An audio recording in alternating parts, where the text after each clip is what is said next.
اللہ نے حضرت محمد صلی اللہ علیہ وآلہ وسلم کو تمام کائنات کے لیے آخری نبی اور ہادی بنا کر مبعوث کیا تاکہ تمام مخلوقات تک پیغام حق پہنچایا جا سکے۔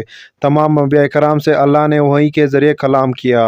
نزول وحی ایک مخصوص اور غیر معمولی کیفیت ہوتی ہے جس کا ادراک عام انسان نہیں کر سکتے۔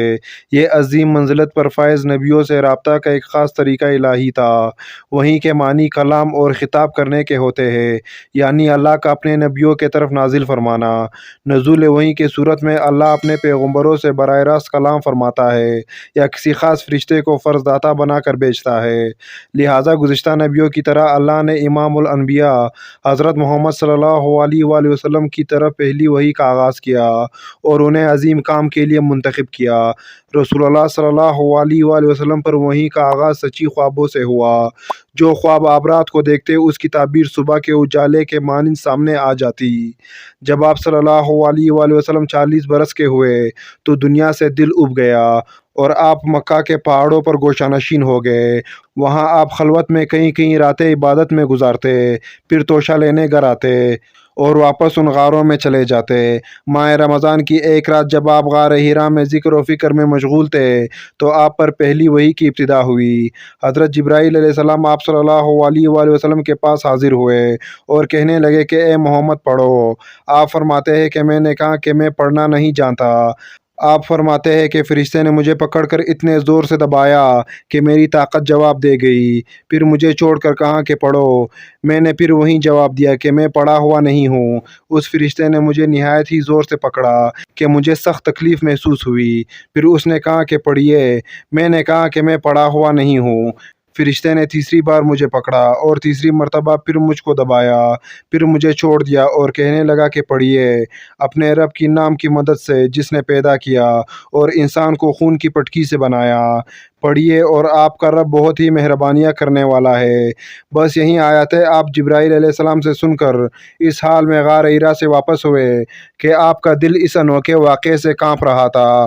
آپ حضرت خدیجہ رضی اللہ تعالیٰ عنہا کے پاس تشریف لائے اور فرمایا کہ مجھے کمبل اوڑھا دو، مجھے کمبل اوڑھا دو۔ لہٰذا آپ کو کمبل اوڑھا دیا گیا۔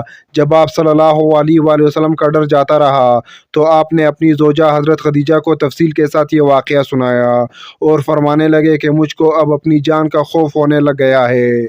آپ کی زوجہ حضرت خدیجہ رضی اللہ تعالیٰ عنہا نے آپ کی ڈھارس بنائی اور کہا کہ آپ کا خیال صحیح نہیں ہے۔ اللہ کی قسم آپ کو اللہ کبھی رسوا نہیں کرے گا۔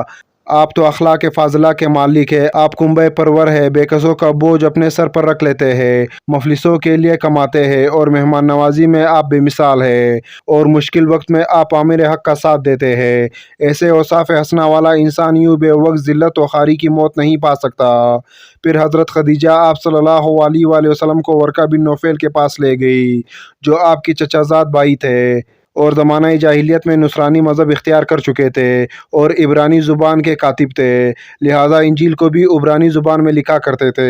جب ورقہ بن نوفل کو یہ سارا واقعہ سنایا گیا تو وہ بے اختیار بول اٹھے کہ یہ تو وہی ناموس ہے جسے اللہ نے موسیٰ علیہ السلام پر وحی دے کر بھیجا تھا۔ کاش میں آپ کی اس عہد نبوت کے شروع ہونے پر جوان عمر ہوتا، کاش میں اس وقت تک زندہ رہتا جب آپ کے قوم آپ کو شہر سے نکال دیں گے۔ رسول اللہ صلی اللہ علیہ وآلہ وسلم نے یہ سن کر تعجب سے پوچھا کہ کیا وہ لوگ مجھے نکال دیں گے؟ ورقہ کہنے لگے ہاں، یہ سب کچھ سچ ہے۔ جو شخص بھی آپ کے طرح عامر حق لے کر آیا لوگ اس کے دشمن ہی ہو گئے ہیں۔ اگر مجھے آپ کی نبوت کا وہ زمانہ مل جائے تو میں آپ کی پوری مدد کروں گا۔ مگر ورقہ کچھ دنوں کے بعد انتقال کر گئے۔ حارث بن حشام نامی شخص نے نبی صلی اللہ علیہ وآلہ وسلم سے سوال کیا کہ یا رسول اللہ آپ پر وحی کیسے نازل ہوتی ہے؟ تو آپ صلی اللہ علیہ وآلہ وسلم نے فرمایا وحی نازل ہوتے وقت کبھی مجھ کو گھنٹی کی سی آواز محسوس ہوتی ہے اور وحی کی کیفیت مجھ پر بہت شاک گزرتی ہے۔ جب یہ کیفیت ختم ہوتی ہے تو میرے دل و دماغ پر فرشتے کے ذریعے نازل شدہ وحی محفوظ ہو جاتی ہے، اور کسی وقت ایسا بھی ہوتا ہے کہ فرشتہ انسانی شکل میں میرے پاس آتا ہے اور مجھ سے کلام کرتا ہے، پس میں اس کا کہا ہوا یاد کرتا ہوں۔ حضرت عائشہ بیان فرماتی ہے کہ میں نے سخت کڑاکے کی سردی میں نبی کو دیکھا ہے کہ آپ پر وحی نازل ہوئی، اور جب اس کا سلسلہ ختم ہوا تو آپ کی پیشانی پسینے سے شرابور تھی۔ وہی الہی کی شدت نہایت ہی غیر معمولی ہوا کرتی تھی۔ لہٰذا حضرت زید بن ثابت بیان فرماتے ہیں کہ نبی صلی اللہ علیہ وآلہ وسلم اونٹنی پر سوار تھے۔ اسی دوران آپ پر وحی کا نزول شروع ہو گیا، لہٰذا وہ اونٹنی بھی اس بوجھ کے متحمل نہ ہو سکی بلکہ گھٹنوں کے بل بیٹھ گئی۔ اس طرح ایک اور حدیث میں حضرت عائشہ نے فرمایا کہ اللہ نے اپنے نبی پر وحی نازل کی تو آپ کی ران میری ران پر تھی۔ مجھے اتنا بوجھ لگا کہ اندیشہ ہوا کہ کہیں میری ران ٹوٹ ہی نہ جائے۔ وحی کی سب سے اعلیٰ اور انتہا درجہ وہ تھی جب معراج میں رسول اللہ صلی اللہ علیہ وآلہ وسلم اللہ سے براہ راست ہم کلام ہوئے۔